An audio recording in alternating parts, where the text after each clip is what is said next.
बिस्मिल्लाहि वस्सलातु वस्सलामु अला रसूलिल्लाह खातमुन नबिय्यीन व रहमतुल आलमीन। Another approach to word system analysis, ये चौथा सिस्टम है कि पॉलिटिकल पर्सपेक्टिव में भी दुनिया तकसीम है। ये पूरा सिस्टम है इसके तहत, जैसे historical development of core periphery division of labour. अच्छा, ये कोर पेरिफेरी को समझने वाली बात है कि कोर कंट्री होता है बड़ा कंट्री, रिच कंट्री, और पेरिफेरी कंट्री होते हैं स्मॉल कंट्री, पुअर कंट्रीज। अब इनका रिलेशनशिप स्टडी करना पड़ता है इंटरनेशनल रिलेशन। सबसे बड़ी मिसाल है कॉलोनाइजेशन।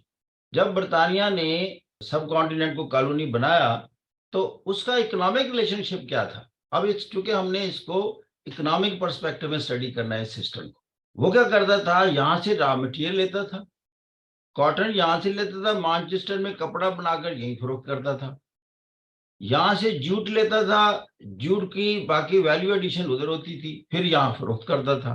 फिर इस तरह चाय वो यहाँ से इंपोर्ट करता था, यानी सिलेट से चाय करता था, श्रीलंका से करता था, उसको ब्लेंड करता था जाकर इंग्लैंड में। और इंग्लैंड में अभी भी जो चाय की सबसे बड़ी मार्केट इंग्लैंड है, हालांकि वहां पैदा नहीं होती चाय। तो ये एक वर्ल्ड सिस्टम था कि जिसमें ऑलमोस्ट ये बड़ी पावर जो है ना एक्सप्लाइटर थी, जिससे फिर दुनिया में रिच पुअर गैप वाइडन हुआ। अब ये prevalent during colonial era, core rich country industrialise एक तरफ और रॉ मटेरियल प्रोड्यूसिंग एक तरफ। तो पेरिफेरी से मुराद पुअर कंट्री, तो जो कि रॉ मटेरियल प्रोड्यूसर है। ये मैंने वजाहतें कर दी। Episodic rise and fall of the hegemonic power, वो क्या है कि ये नहीं है कि इसमें हमेशा एक मुल्क अमीर ही रहा है और कुछ लोग हमेशा गरीब रहे। There have been rise and fall in this system. कुछ अकवाम तरक्की करती गई, फिर कई अकवाम नीचे चली गई। जैसे बरतानिया का आपने देखा, कभी तो सूरज गुलूब नहीं होता था, अब तुलू नहीं हो रहा। मेरा मतलब कि छोटा सा मुल्क है, उधर बादल रहते हैं, सूरज ही नहीं नजर आते। Gradual geographic expansion of world economy coupled with periodic growth and stagnation. दूसरा, इकोनॉमिक ग्लोबलाइजेशन जिसमें आजकल हम हैं, इसमें इंटरडिपेंडेंस बढ़ गई, मुल्कों की तजारत भी बढ़ गई। और इससे क्या हुआ कि डिफरेंट जो इकोनॉमिक फैक्टर हैं, जो जिसको हम इकोनॉमिक्स के फैक्टर्स कहते हैं, तो इकोनॉमिक डायनामिक्स हैं, उसके तहत कभी कभी ये रिसेशन में चली जाती है दुनिया। कभी रिसेशन में चली जाती है, फिर कभी आ जाती है ऊपर। यानी जब रिसेशन में होती है तो हम कहते हैं स्टैग्नेशन में चली गई या वो नीचे चली गई।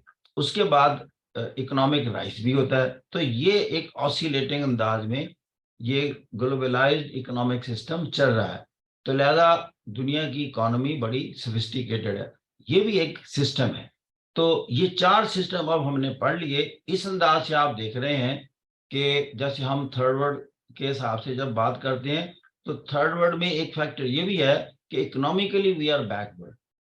जब हम वेस्टर्न वर्ल्ड का नाम लेते हैं तो हम इस सिस्टम को इसी को रेफर करते हैं कि they are economically sound and stable. इसी तरह देखें, चाइना कभी पुअर कंट्री में था, अब आप दुनिया की एक अच्छी ताकत बनता जा रहा है। ये वो राइज एंड फॉल का लेवल भी इसमें मौजूद है।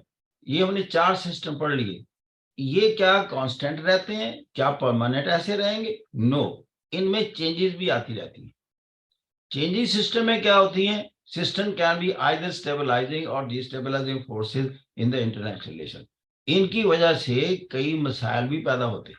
स्टेबलाइजेशन भी हो जाती है, डिस्टेबलाइजेशन फोर्सेस भी होती हैं। जैसे रशिया ने अटैक कर दिया यूक्रेन पर। अब आपने देखा कि जो यूरोपियन सिस्टम था या यूरोपियन यूनियन थी या अमेरिका लेड जो सिस्टम था, वो थोड़ा सा डिस्टेबलाइज हुआ, इकोनॉमिकली डिस्टेबलाइज हुआ। और दूसरा, उसने ट्रिगर किया यूएसए को कि रशिया के खिलाफ लोगों को अपने साथ मिलाओ। जब चाइना अमर्ज किया तो चाइना ने अमेरिका के पुराने क्लाइंट्स को साथ मिलाना शुरू कर दिया है। अब सिस्टम में चेंजेस आ रही, देखें ये इकोनॉमिक सिस्टम के जो मैंने बात की। सऊदी अरेबिया और ईरान ने चाइना फैक्टर की वजह से कि हमारी जो फ्यूचर की इकोनॉमिक ग्रोथ का ताल्लुक जो है वो चाइना से है, अमेरिका से नहीं है, ये इनको एहसास हुआ। जब इनको एहसास हुआ कि our future economic growth is linked with China instead of USA, दोनों ने हाथ मिला लिया, क्योंकि मास्टर तो इनका एक हो गया, तुम सारे BRI का हिस्सा बनो, मैं तुम्हारे मुल्क दोनों में इन्वेस्टमेंट करता हूं। और वही हुआ। बड़ी हैरानगी की बात हुई कि इतने अरसे से लड़ रहे थे तो सिस्टम ही चेंज आ गई।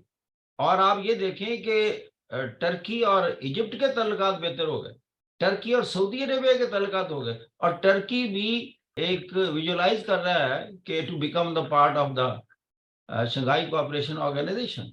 तो systems, even if they are stabilizing system, have dynamics of their own, lot ups and downs. Most systems have some sort of self perpetuating process. कुछ सिस्टम होते हैं उन्होंने ये ख्याल रखा होता है कि हम में से अगर कोई मुल्क कमजोर हो जाए उसको बचाओ, वरना वो हमारे सिस्टम से ना निकल जाए। इसकी मैं मिसाल देता हूं ग्रीस की। ग्रीस जब इकोनॉमिकली टर्मोइल में चला गया था फ्यू इयर्स बैक, तो इसको यूरोपियन यूनियन ने बचाया, वरना उस वक्त सोचना शुरू कर दिया था यूरोपियन यूनियन ने, इसको यूरोपियन यूनियन से निकाल ही ना दें, इसलिए कि इसके मैयार ठीक नहीं है, यह आए दिन इकोनॉमिक टर्मोइल में चला जाता है। लेकिन फिर उन्होंने कहा ऐसे नहीं है, तो यूरोपियन सेंट्रल बैंक ने उसको बेल आउट किया। तो इस तरह सिस्टम परपेचुएट करने के लिए ख्याल करता है अपने क्लाइंट को, उनको मदद देता रहता है। System often are equilibrating, this is their response to challenges by observing the changes and moving to a new stabilising equilibrium. और कोशिश करता है कि अगर कोई उनमें वीकनेसेस पैदा हो तो उन वीकनेसेस को ओवरकम करके अपने आप को कायम रखा जाए। तो sometimes system respond to change by evolving into new system, और बाज का तो ऐसा होता है फिर वो सिस्टम चेंज ही हो जाता है। अब कैसे हुआ चेंज? सबसे बड़ी मिसाल ये है, कोल्ड वार में बाइपोलैरिटी थी, लेकिन हालात ऐसे हुए कि USSR बहुत कमजोर हो गया। 10 साल जब उसने जंग लड़ी अफगानिस्तान में, तो उसके बाद डिसमेंबरमेंट हो गई, लिहाजा bipolarity converted into another system that is unipolarity. Factors which affect international system are change in the number of actors, यानी अगर एक्टर्स ज्यादा हो जाएं उनके अपने अपने असरात होते हैं। जिस तरह पहले हमने एक्टर का नाम लिया, इंटर गवर्नमेंटल ऑर्गेनाइजेशन हैं, NGOs हैं, सोसाइटीज हैं, प्रेशर ग्रुप्स हैं, यूनियंस हैं, इवन इंडिविजुअल्स और दुनिया के लीडर्स हैं, ये एक्टर्स हैं। बाज़ का एक्टर्स में इजाफा हो जाता है, जैसे टेक्नोलॉजी भी एक एक्टर बन गया कि जिस मुल्क के पास ज्यादा टेक्नोलॉजी है या ऐसे ऐसे वेपन उसने इजाद कर लिए हैं, तो वो ताकत का तवाज़ुन बदल देगा। तो गोया कि ये एक इंटेलिजेंस सिस्टम के एक्टर्स हैं। जैसे मैं मिसाल देता हूँ, रशिया ने S-400 मिसाइल बनाया, अमेरिका के पैट्रियट के मुकाबले में बहुत स्ट्रॉन्ग मिसाइल है, उससे उसकी वैल्यू में इजाफा हुआ।